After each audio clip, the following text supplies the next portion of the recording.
नमस्कार। आज माघ शुक्ल सप्तमी शके 1935 रथ सप्तमी सादर करत आहोत ठाणे वार्ता। ठळक घडामोडी। ठाणे परिवहन सेवेच्या अर्थसंकल्पात तिकीट दरवाढीचे संकेत। ठाण्यातील मिनी स्टेडियमचं श्रेय लाटण्याचा राष्ट्रवादीचा प्रयत्न असल्याचा महापौरांचा आरोप, तर महापौर गैरसमज पसरवत असल्याचा राष्ट्रवादीचा आरोप। आणि आनंदनगर जकात नाका ते गायमुख पर्यंत परिवहन सेवेच्या बसेससाठी स्वतंत्र मार्गिका उपलब्ध करून देण्याचं पालिकेचं नियोजन। या आणि इतर घडामोडी विस्तृतपणे पण काही क्षणातच। ठाणे वार्ता पहा श्रीस्थानक वाहिनीवर।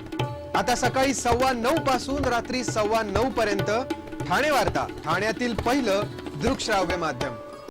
श्रीस्थानक वाहिनी ठाण्याची स्वतःची वाहिनी। ठाण्यातील घडामोडी, कार्यक्रम, वादविवाद, अगदी गाणी, नाटक याचा आनंद घर बसल्या पहा श्रीस्थानक वाहिनी। आपल्या ठाण्याचं हक्काचं व्यासपीठ श्रीस्थानक वाहिनी। ठाणे वार्ता आता संकेतस्थळावर देखील ठाणेवार्ता.com वर क्लिक करा आणि ठाण्याच्या घडामोडी जाणून घ्या। ठाण्यातील पहिलं ऑनलाईन माध्यम ठाणेवार्ता.com। नमस्कार मंडळी, दर रविवारी पाहायला विसरू नका। नमस्कार मंडळी, आपल्या प्रश्नांचं थेट उत्तर। ठाणे वार्ता पहा श्रीस्थानक वाहिनीवर। आता सकाळी 9:15 पासून रात्री 9:15 पर्यंत ठाणे वार्ता, ठाण्यातील पहिलं दृकश्राव्य माध्यम। ठाण्यातील ढोकाळी परिसरात उभारण्यात आलेल्या मिनी स्टेडियमचं श्रेय लाटण्याचा प्रयत्न राष्ट्रवादीनं सुरू केल्याचा थेट आरोप महापौर हरिश्चंद्र पाटील यांनी केला असून या स्टेडियमचं उद्घाटन मिल्खा सिंग यांच्या हस्ते व्हावं अशी मागणी महापौरांनी केली आहे। या क्रीडा संकुलासाठी ठाणे महापालिकेनं स्वतःची करोडो रुपयांची जागा देतानाच 21.5 कोटी रुपये खर्च केले आहेत। मात्र या स्टेडियमसाठी केवळ 3,85,00,000चा निधी देऊन हे पूर्ण स्टेडियम आपल्याच निधीतून बांधल्याचा राष्ट्रवादी काँग्रेसचे खासदार संजीव नाईक आव आणत असून हा प्रकार अतिशय निंदाजनक आणि ठाणेकर नागरिकांची फसवणूक करणारा असल्याचं महापौरांचं म्हणणं आहे। या स्टेडियमसाठी बाजारभावाप्रमाणे 100 कोटी किंमत असलेला भूखंड महापालिकेनं स्टेडियमसाठी दिला होता। त्याचप्रमाणे या स्टेडियमसाठी 21,85,00,000 रुपये महापालिकेनं खर्च केले आहेत। खासदार संजीव नाईक यांनी आपल्या निधीतून 6 कोटी रुपये देण्याचं आश्वासन दिलं होतं, पण प्रत्यक्षात 3,85,00,000चाच निधी नाईकांनी दिला।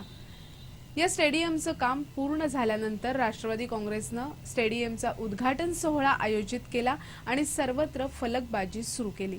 ठाणेकरांच्या कर रूपातून आलेल्या पैशातून स्टेडियम उभारण्यात आलं असताना खासदार संजीव नाईक मात्र आपल्याच निधीतून स्टेडियम उभारण्यात आलेल्या खोटारडेपणा करत असल्याचा आरोप महापौरांनी केला आहे। निवडणुकीच्या तोंडावर श्रेय लाटण्यासाठी हा बनाव रचल्याचं महापौरांचं म्हणणं आहे।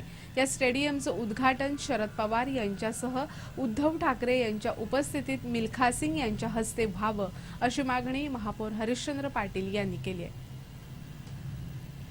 एकीकडे महापौर राष्ट्रवादी काँग्रेसवर श्रेय लाटण्याचा आरोप करत असताना दुसरीकडे राष्ट्रवादीनंही महापौरांवर गैरसमज निर्माण करत असल्याचा आरोप केलाय।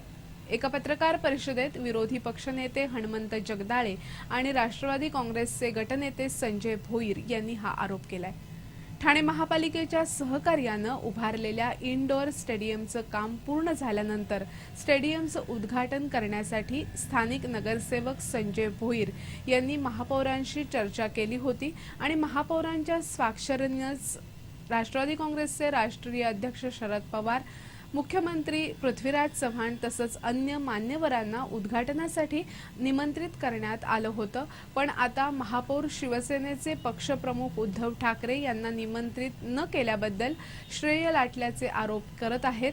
उद्धव ठाकरे या कार्यक्रमास उपस्थित राहिल्यास राष्ट्रवादी काँग्रेसला आनंदच होईल, पण कोणतीही खातरजमा न करता असा विरोध करणं हे गैरसमज पसरवणारं असल्याचा आरोप जगदाळे भोईर यांनी केलाय। महापौरांनी या प्रकरणी चर्चा केली असती तर योग्य तो निर्णय घेता आला असता, पण कोणताही संपर्क न साधता अशी विधानं ही गैरसमज आणि अफवा पसरवणारी असल्याचा आरोपही या पत्रकार परिषदेत करण्यात आला।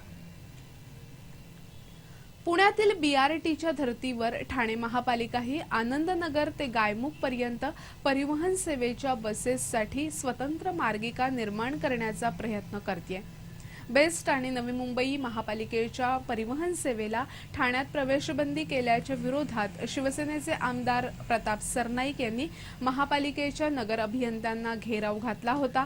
त्यावेळी महापालिकेचे नगर अभियंता केडी लाला यांनी त्यांना ही माहिती दिली.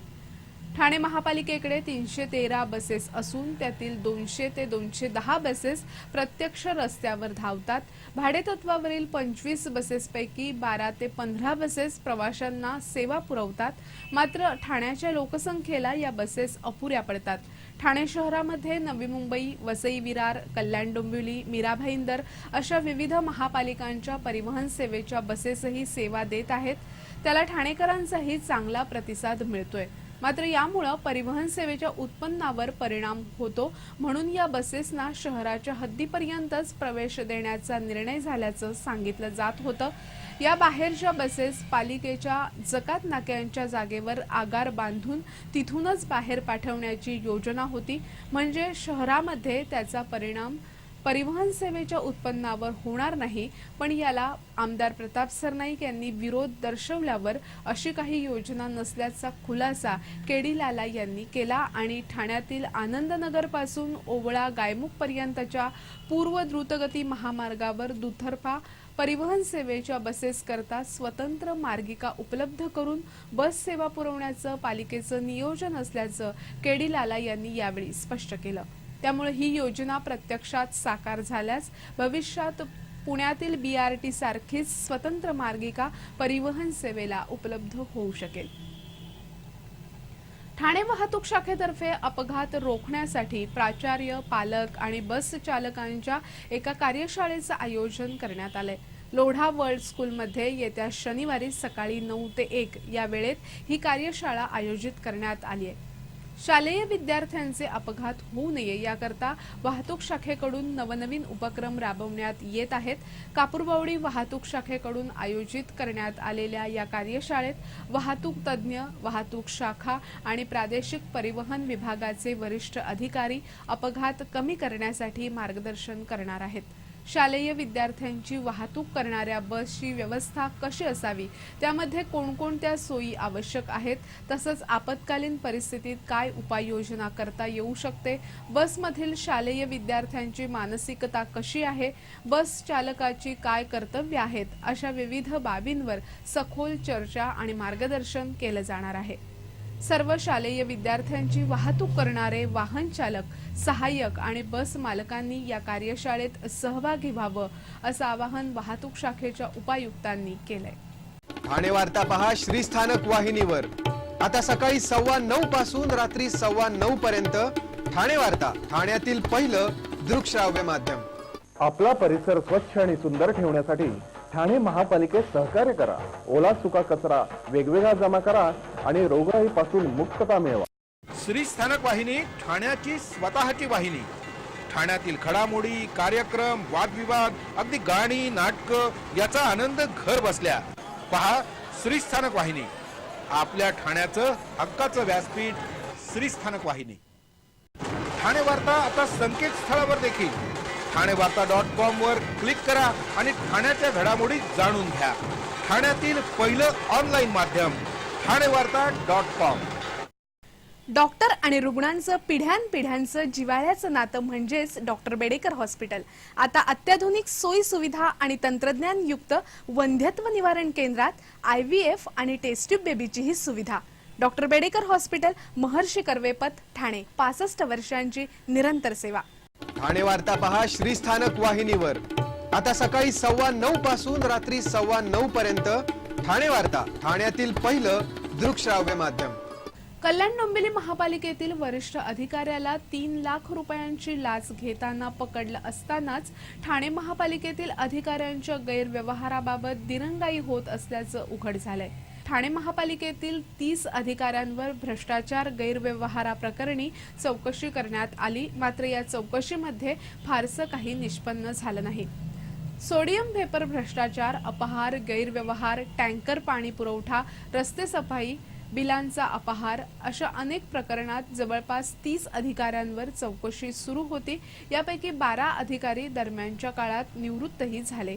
फक्त 7 अधिकाऱ्यांवरील चौकशी पूर्ण झाली, पण चौकशी होऊनही त्यांच्यावर कोणतीही कारवाई झाली नाही। अशा परिस्थितीत हे अधिकारी महापालिकेत कार्यरत आहेत। वर्षानुवर्ष चौकशा करून एक प्रकारे पालिका प्रशासन या अधिकाऱ्यांना सांभाळत आहे। जिल्ह्यामध्ये 7 महापालिका असून प्रत्येक महापालिकेत आर्थिक गैरव्यवहार, भ्रष्टाचार याबाबत अधिकाऱ्यांची वर्षानुवर्ष चौकशी सुरू आहे। शासनानं यासाठी कालबद्ध यंत्रणेमार्फत चौकशी करावी, दोषींना कडक शासन करावं आणि ज्यांनी या चौकशा जाणून बुजून प्रलंबित ठेवल्या त्यांच्यावरही कारवाई करावी, म्हणजे अशा प्रकरणांना आळा बसेल, अशी मागणी भारतीय जनता पक्षाचे माजी आमदार संजय केळकर यांनी मुख्यमंत्र्यांकडे केली आहे। नाशिक येथे झालेल्या त्रिजिल्हा जुदो स्पर्धेत सरस्वती क्रीडा संकुलातील विद्यार्थ्यांनी 21 पदकांची लयलूट केली आहे। नाशिक येथील शिवाजी स्टेडियममध्ये आयोजित करण्यात आलेल्या या त्रिजिल्हा जुदो स्पर्धेत सरस्वती क्रीडा संकुलातील विद्यार्थ्यांनी 8 सुवर्ण, 6 रौप्य तर 7 कांस्य पदकांची कमाई केली। संस्कृती इंगुळकर, देवेश सकपाळ, प्रजित लांबाडे, ओमकार लांबाडे, निहार गायकर, जान्हवी पवार, राज रोकडे आणि जैनम धरोड यांनी सुवर्ण पदकं पटकावली। नैना थोरात, सोहम हिरलेकर, राहुल शेलार, श्रीहर्ष शेट्टे, आदित्य पटवर्धन आणि रोहन शेलार यांनी रौप्य पदक, तर देवांक जोशी, कौस्तुभ शिर्के, अपूर्वा पाटील, ध्रुव बुटोला, हितेन बुटोला, वरुण शिंदे, प्रेरणा रिसबुड यांनी कांस्य पदकं पटकावली। या स्पर्धेत ठाणे, नाशिक आणि नगर जिल्ह्यातून 200 स्पर्धक सहभागी झाले होते। तिकीट दरवाढीचे संकेत, नवीन 230 बसेसची लालूच, कर्मचाऱ्यांवर लक्ष, 24 तास महिलांसाठी राखीव बसेस आणि बसेसवर नियंत्रण ठेवण्यासाठी GIS प्रणालीचा वापर ही ठाणे परिवहन सेवेच्या अर्थसंकल्पाची काही ठळक वैशिष्ट्ये आहेत। ठाणे परिवहन समितीचा 160 कोटी 98 लाख रुपयांचा अर्थसंकल्प आज परिवहन प्रशासनातर्फे समितीला सादर करण्यात आला। या अर्थसंकल्पात या काही नवीन बाबी सूचित करण्यात आल्या असल्या तरी पालिका जोपर्यंत अपेक्षित अनुदान देत नाही तोपर्यंत परिवहन सेवेला ऊर्जितावस्था मिळणं अशक्य असून परिवहन सेवेचा अर्थसंकल्प म्हणजे आकडेमोड आहे।